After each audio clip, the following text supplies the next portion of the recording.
एक बार फिर स्वागत है आपका हमारी इस खास पेशकश अबोध बच्चा किसका है। मैं आपको बता दें कि 5.5 महीने के अबोध बच्चे को एक संत को गोद देने का ये मामला है, जहां हाईकोर्ट में आज सुनवाई हुई है और दोनों पक्षों की तरफ से दलीलें पेश की गई हैं और अब कुछ ही वक्त में इस केस पर फैसला आ सकता है। तो इसी को लेकर अब सीधे चलते हैं हम प्रदीप आजाद के साथ। भारती साहब, मैं यहाँ आपसे जानना चाहूंगा कि ये जो एक नया मामला सामने आया है, क्या लगता नहीं है कि अगर ये चीजें चलती रही तो आगे तक ये सिलसिला बदस्तूर होगा, इस तरह के और भी मामले सामने आ पाएंगे? निश्चित रूप से ये एक परंपरा डल जाएगी कि जिस तरीके से, और जब हाई कोर्ट की इस पर मोहर अगर लग जाती है इस तरीके के मामलों के अंदर, तो मैं समझता हूँ कि ये समाज के लिए, न समाज के लिए ठीक है, न धर्म के लिए ठीक है। क्योंकि इस तरीके की परंपरा को जो है का कहीं कोई प्रावधान नहीं है, न धर्म में भी ऐसा कोई प्रावधान नहीं है। और सामाजिक स्थितियों में जैसा मैंने बताया कि यदि कहीं गोद देने की परंपरा होती है तो उसका भी एक पूरा जो है विधि होती है, उसका एक पूरा तरीका होता है और न्याय को कानूनन रूप से उसकी एक प्रक्रिया होती है। उस प्रक्रिया को पूरा करने के बाद ही गोद लेने का जो है वो तरीका होता है और वो मान्य होता है। लेकिन इस तरीके से ये साधु को दे दिया एक 5 महीने के बच्चे को, तो मैं समझता हूँ ये तो धार्मिक स्थिति में भी धार्मिक मर्यादाओं का भी इसमें पालन नहीं है और न ही साधु के लिए भी ये ठीक नहीं है। क्योंकि जब वो सब कुछ छोड़ छाड़ करके साधु बनने का मतलब सन्यासी बनने का मतलब यही होता है कि गृहस्थचार्य से, दुनियादारी से वो दूर हो जाता है। वाकई सवाल बड़ा है कि जब गृहस्थाश्रम से आप दूर हो गए हैं, आपने संन्यास धारण कर लिया है, तो फिर 5 महीने के बच्चे की आपको कहाँ आवश्यकता पड़ी है। कॉलर जुड़े हैं अजमेर से ओम प्रकाश जी। ओम प्रकाश जी, क्या कहेंगे? जी नमस्कार। मेरा निवेदन ये है कि जो कानूनी स्थिति है जी, वो हिंदू अवैस्कता और संरक्षकता कानून 1956 उसकी धारा 6 में परंतु लिखकर ये कि यदि वह वानप्रस्थी या पति या सन्यासी बनकर संसार को पुनर्रूपेण या अंतिम रूपेण जाग चुका है तो वह किसी का भी संरक्षक नहीं बन सकता। तो अगर ऐसी स्थिति है तो उसको ऐसा मौका नहीं देना चाहिए। नहीं, इनके कोई संरक्षक बनने के कागज है वो पंजीकृत होने चाहिए रजिस्ट्रार ऑफिस में। वाकई ये सभी सवालों का खुलासा होने में अब ज़्यादा देर नहीं है। बहुत जल्दी हाई कोर्ट अपना डिसीजन यहाँ देगा, अपना फैसला यहाँ पर सुनाएगा कि आखिर 5 महीने का मासूम बच्चा मुल्क राज अब किसकी गोद में खेलेगा। दादा दादी की गोद में खेलेगा, उस सन्यासी को दिया जाएगा या उसके माँ बाप को दिया जाएगा। लेकिन सबसे बड़ा सवाल जिसकी शुरुआत हुई थी कि आखिर उस माता पिता को ऐसी क्या ज़रूरत पड़ी थी कि वो 5 महीने के अपने मासूम बच्चे को किसी दूसरे के हाथ में सौंपे जिसका खुद का कोई ठिकाना ना हो। यहाँ पर सबसे बड़ा सवाल एक ये भी आता है कि जिसका ठिकाना खुद का नहीं है वो 5 महीने के मासूम को गोद ले लेता है, उसके भविष्य की क्या चिंता कानूनन रूप से उसे नहीं थी? शालिनी जी। देखिए, सबसे पहले तो जैसा इस पर्टिकुलर केस में और जैसे अजमेर से भी फ़ोन करके उन्होंने बताया, आपके जी कॉलर जो कॉलर हैं, तो साधु को संरक्षण तो मिल ही नहीं सकता Hindu minority and guardianship act में। अब रही एडॉप्शन की बात, की गोदनामे की बात करते हैं, तो अगर पेरेंट्स को लगता है कि भाई किसी को सच्ची में गोद देना है या उनकी भावना सही है तो बच्चे की पैदा होते ही गोद दे दिया जाता। पर यहाँ पर बच्चे को 5 महीने तक रखा गया, तो उसके पीछे क्या उनकी मंशा थी, क्या आफ्टर थॉट किया गया, किस मंशा के साथ वो बच्चा साधु को दिया गया। और साधु डेफिनेटली, अगर साधु की कस्टडी को कोर्ट, जो कि पूरी हमें जुडिशरी में आस्था है कि उसकी कस्टडी को इलीगल। यहाँ पर एक सबसे बड़ा सवाल ये है कि ये जो माता पिता हैं इस मुल्क राज जो बच्चा है, इसके पढ़े लिखे अच्छी फैमिली के हैं, नौकरी पेशा है, ऐसा नहीं है कि इन्हें बच्चे की परवरिश करने में कहीं कोई दिक्कत आ रही थी। क्या मानते हैं कि आखिर इन्हें ये कदम क्यों उठाना पड़ा? इसके पीछे कारण क्या हो सकता है? इसके पीछे प्रदीप जी एक कारण हो सकता है इनका सुपरस्टिशन, अंधविश्वास, और दूसरा कारण हो सकता है कोई लालच दिया गया हो किसी भी टाइप का, हो सकता है। अब वो तो फैक्ट्स देखने पे पता चलेगा। पर जैसे हमारे एक कॉलर ने कहा कि ऐसे केसेस में फैसले के साथ साथ अगर कोई सज़ा भी मुकर्रर करी जाए तो मेरे ख्याल से ये एक बहुत बड़ा सबक होगा आने वाले लोगों के लिए, चाहे वो साधु है कि अगर साधु कस्टडी में लेता है उस बच्चे को, या ऐसे माँ बाप जिनको बच्चे की बिल्कुल ज़रूरत नहीं है, मैं तो कहती हूँ उनको सेना को दे देना चाहिए। हम लोग सैनिक कोर्ट स्कूल को में डाल के डिसीजन कम से करना कम है, इसमें कोर्ट को नियम बनाने होंगे कि आखिर जो इस तरह के मामले करते हैं उनको क्या सजा दी जाए, कानूनन उनके खिलाफ क्या कार्रवाई की जाए। एक कॉलर जुड़े हैं पाली से, विनोद डाबी जी। विनोद जी कहिए। ये कहना चाहता हूँ, जैसे पत्नी पत्नी के बीच में झगड़ा होता है और बच्चे होते हैं जी, तो उस बच्चे को पालने की जिम्मेदारी किसकी होती है, बाप की होती है या माँ की? और माँ और बाप के बीच में झगड़ा होता है तो वो बच्चा क्यों पिछीसता है जी। और कोर्ट फैसला देते नहीं, उसके खर्चा माँ को उठाना पड़ता है। गलती चाहे माँ की हो चाहे बाप की हो, तो उसकी सजा उसको बच्चे को क्यों मिलती है? उसके ऊपर शालिनी जी को आवाज उठाना चाहिए और बच्चे के भविष्य के बारे में बात करनी चाहिए और हाईकोर्ट में भी इनको रीट लगानी चाहिए। हमारी निजी राय मतलब ये है। वाकई आज का मुद्दा भी यही है कि आखिर 5 महीने के मासूम मुल्क राज पारिवारिक स्थितियों में कारण कुछ भी हो, किसी भी कारण की वजह से उस बच्चे को सन्यासी को सौंपा गया हो, लेकिन पारिवारिक विवाद की वजह से वो सजा बच्चे को क्यों मिले, सबसे बड़ा मुद्दा यही है, सवाल भी यही है।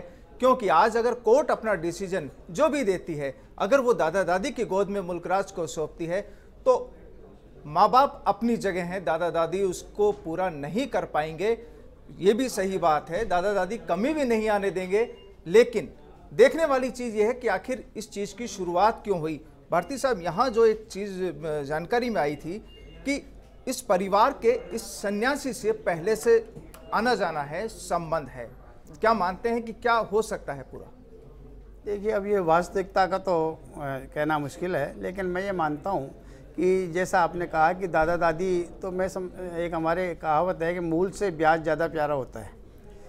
यानी दादा दादी उसकी परवरिश में मैं ये मानता हूँ कि कोई कमी नहीं रखेंगे, क्योंकि जितना वो संतान को जो है प्यार करते हैं, संतान को चाहते हैं, उससे ज़्यादा अपने पोते पोतियों के लिए वो रहते हैं। प्रैक्टिकल लाइफ में भी हम देखते हैं कि दादा दादी जो है अपने पोते को, अगर माँ भी कुछ कह देती है उसकी, तो उसको डांटने लग जाते हैं, पिताजी को कुछ कह देते हैं, लेकिन बच्चे को किसी तरीके से वो कष्ट नहीं होने देते हैं। तो मैं समझता हूँ कि दादा दादी को यदि वो बच्चा मिल जाता है तो मेरी यह मान्यता है कि उनकी परवरिश बहुत सही तरीके से होगी, और वो क्योंकि वो खुद सक्षम है इस चीज़ के लिए। यानी बच्चा अगर दादा दादी के पास पहुंचता है तो उसकी परवरिश सही तरीके से हो सकती है। कॉलर मेरे साथ जुड़े हैं बेंगलोर से, हुकुम चंद जी। जी हुकुम जी कहिए। क्या बच्चे को दादा दादी को ही देना चाहिए, क्योंकि न तो वो साधु पाल सकेगा न उसके माँ बाप, वो उसके। जी हेलो जी जी कहिए। बच्चे को माँ बाप को देना चाहिए नहीं? जी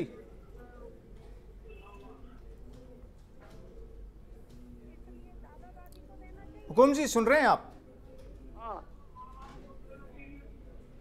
चलिए, एक कॉलर और मेरे साथ जुड़े हैं दौसा से, प्रवर शर्मा जी। प्रवर जी कहिए। हेलो। हाँ प्रवर जी कहिए। हाँ जी सुन रही हूँ मैं। हाँ कहिए आप। हाँ जी, बच्चा जो, हाँ जी हेलो। हाँ कहिए, आप सुन रहे हैं हम आपको। जी हाँ, बच्चा दादा दादी को ही मिलना चाहिए, माँ बाप को नहीं मिलना चाहिए, बल्कि माँ बाप को तो सजा भी मिलनी चाहिए इसमें कि उन्होंने बच्चे को साधु को कैसे दे दिया, किस बिहाव पे दिया। इसलिए माँ बाप को ना मिल करके बच्चा दादा दादी को ही मिलना चाहिए। ये मेरा आप लोगों से निवेदन है और सलाह है मेरी। जी वाकई एक बहुत बड़ा सवाल है, लोगों की मांग भी यही है कि जिन माँ बाप ने अपने मासूम को अपने से अलग कर दिया, चाहे वो किसी भी कारण से किया हो, अब उस मासूम को दादा दादी को ही सौंपा जाना चाहिए। हालांकि डिसीजन अभी कोर्ट को लेना है, बहुत जल्दी डिसीजन आने वाला है कि आखिर 5 माह का मासूम मुल्क राज अब किसकी गोद में होगा, किसे उसे सौंपा जाएगा। डिसीजन आने में बहुत ज़्यादा वक्त नहीं है, तैयारी चल रही है, बहुत जल्दी डिसीजन भी आपके सामने होगा।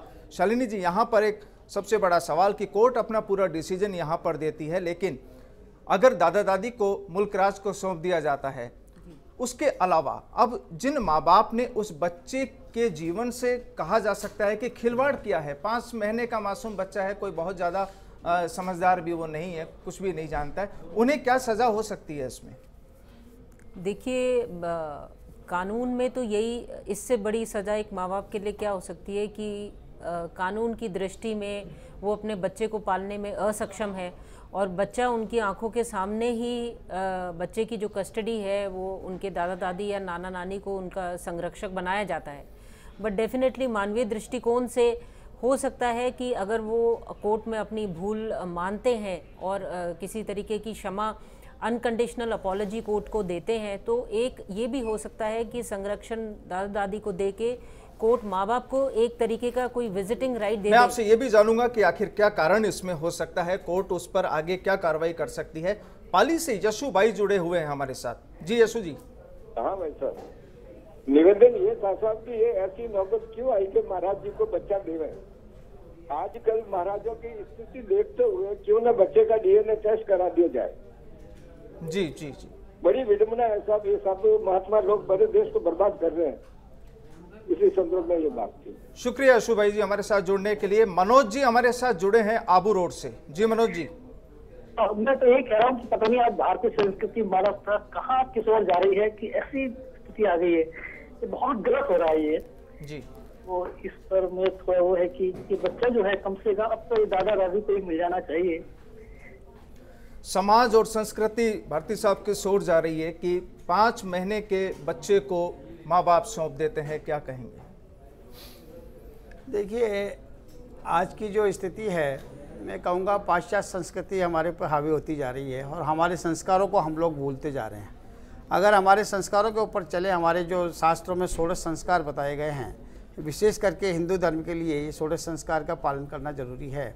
और यदि इससे भटकते हैं और जिस तरीके से आज हम लोग देखते हैं पाश्चात्य संस्कृति से, जिस तरीके से बच्चे का चाहे जन्मदिन मनाने की बात हो, चाहे अन्य जो है उसके लालन पालन की बात हो, तो वो सब संस्कार हमारे ऊपर आते जा रहे हैं। और बच्चे जो है जिस तरीके से माँ बाप जो है किटी पार्टी में जाना ज़्यादा पसंद करते हैं और बच्चों को मंदिर में या माहौल बदल गया है। समाज और संस्कृति की जो परिभाषाएं हैं उनमें भी धीरे धीरे बदलाव आ रहा है। टोंक से दर्शक जुड़े हुए हैं राधेश्याम शर्मा जी। जी राधेश्याम जी कहिए। राधेश्याम जी सुन पा रहे हैं? हाँ कहिए। हाँ सर, वो बच्चों को क्या है दादा दादी को मिलना चाहिए, क्योंकि अधिकारी जो माता पिता है उन्होंने अधिकार खो चुके हैं। बिल्कुल, माता पिता ने अपना बच्चे से अधिकार खो दिया है, उस बच्चे को दादा दादी को सौंपना चाहिए। पाली से कॉलर जुड़े हुए हैं राजू जी। जी राजू जी कहिए। हेलो हेलो राजू जी कहिए आप। जी ऐसा है, ऐसे माँ बाप को सख्त सजा मिलनी चाहिए और हर हाल में ये बच्चा इनके दादा दादी को ही मिले। सभी लोगों का कहना यह है कि जिन माँ बाप ने इस तरह का कदम उठाया है, जिन्होंने अपने बच्चे को अलग किया है, उन्हें सजा मिलनी चाहिए। लेकिन सजा क्या हो सकती है शालिनी जी? देखिए, अगर कोर्ट इस नतीजे पे पहुंचती है कि जो कस्टडी है साधु के पास वो एक गैर कानूनी कस्टडी है बच्चे की, या बच्चे को इलीगली डिटेन किया गया है, तो ये डेफिनेटली एक this is a kind of very subtle human trafficking. और अगर कोर्ट चाहे या इन्वेस्टिगेटिंग एजेंसीज चाहे या स्टेट गवर्नमेंट चाहे तो डेफिनेटली माँ बाप के खिलाफ FIR दर्ज हो सकती है कि अंडर ह्यूमन ट्रैफिकिंग एक्ट ये बच्चे को एक तरीके से आपने सेल पे लगाया है फॉर वॉट एवर रीजन्स। आप उस बच्चे को एक तरीके से उसकी ट्रैफिकिंग कर रहे हैं और उसके बाद आप ना आपके पास कोई इन्फॉर्मेशन है कि वो साधु उसको किस पर्पज़ के लिए यूज़ करेगा। तो उसमें स्टेट गवर्नमेंट भी, ये मेरे ख्याल से केस एक आई ओपनर है कि सरकार को एक रेगुलेशंस बना देनी चाहिए बच्चों के हित में, क्योंकि संविधान में सरकार को माना गया है, गार्जियन माना गया है माइनर बच्चों का, कि कहीं भी माइनर बच्चे हैं उनकी कोई एक रिपोर्ट कंसर्निंग पुलिस स्टेशंस में या बिल्कुल नजर रखी जानी चाहिए। इस तरह के मामलों पर जो भी जांच एजेंसियां हैं, सुरक्षा एजेंसियां हैं, उनको भी नजर रखनी चाहिए।